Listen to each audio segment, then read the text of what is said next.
Gazette প্রকাশ, সরকারি চাকরিজীবীদের নবম পে স্কেল কার্যকর, অর্থ মন্ত্রণালয়ের অনুমোদন। দর্শক, বিস্তারিত আলোচনা শুরু করার পূর্বে আপনাদের কাছে বিনীতভাবে অনুরোধ করতেছি, যারা এখন পর্যন্ত আমাদের চ্যানেলটি সাবস্ক্রাইব করেননি দয়া করে সাবস্ক্রাইব করে পাশে থাকা বেল আইকনটি অল করে দিন। সরকারি চাকরিজীবীদের জন্য আনুষ্ঠানিকভাবে নবম পে স্কেল বাস্তবায়নের ঘোষণা এসেছে।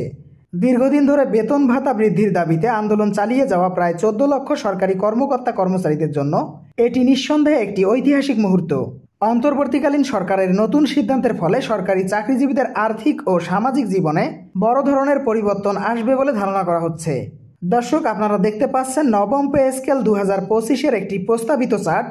সাম্প্রতি সময় এই চার্টটি বিভিন্ন ওয়েবসাইটে লিক হয়েছে। এখানে উল্লেখ করা হয়েছে প্রথম গ্রেডে প্রস্তাবিত বেতন 1,25,000 টাকা হতে সর্বোচ্চ 1,40,000 টাকা পর্যন্ত, এবং সর্বশেষ 16তম গ্রেড যেখানে প্রারম্ভিক বেতন 25,000 টাকা এবং সর্বোচ্চ বেতন 28,000 টাকা রাখার প্রস্তাব এসেছে। এবং বাকি যে গ্রেডগুলো আছে সেগুলো আপনারা দেখতে পাচ্ছেন। প্রয়োজনে আপনারা ভিডিওটি একটু পজ করে বাকি গ্রেডগুলোর বেতন কাঠামো দেখে নেবেন। আমরা পরবর্তী আলোচনায় চলে যাচ্ছি। ইতিমধ্যেই নতুন পে কমিশনের কমিটির বৈঠক হয়েছে। যত গ্রেড কম বৈষম্য তত কম। এখনকার 20 গ্রেডের প্রথম দিকের গ্রেড 1 থেকে 10 আর শেষ দিকের গ্রেড 11 থেকে 20-এর মধ্যে বেতনের ফারাক অনেক বেশি।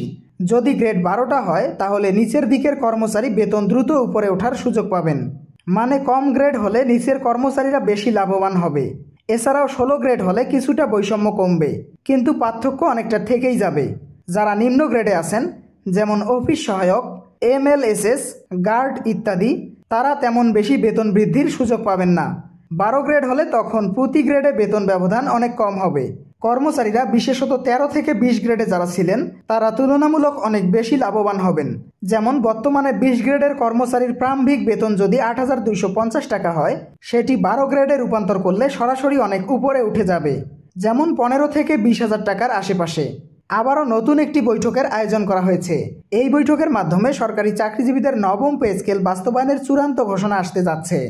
নবম পে স্কেল বাস্তবায়ন ঘোষণা করা হলে সরকারি চাকরিজীবীদের অর্থনৈতিক দুর্বলতার অবসান ঘটবে। দর্শক, ভিডিওটির এই মুহূর্ত পর্যন্ত এসেও যারা এখন পর্যন্ত আমাদের চ্যানেলটি সাবস্ক্রাইব করেননি দয়া করে সাবস্ক্রাইব করে পাশে থাকা বেল আইকনটি অল করে দিন। সরকারি চাকরিজীবীরা আরও বেশ কয়েকটি দাবি উপস্থাপন করেন।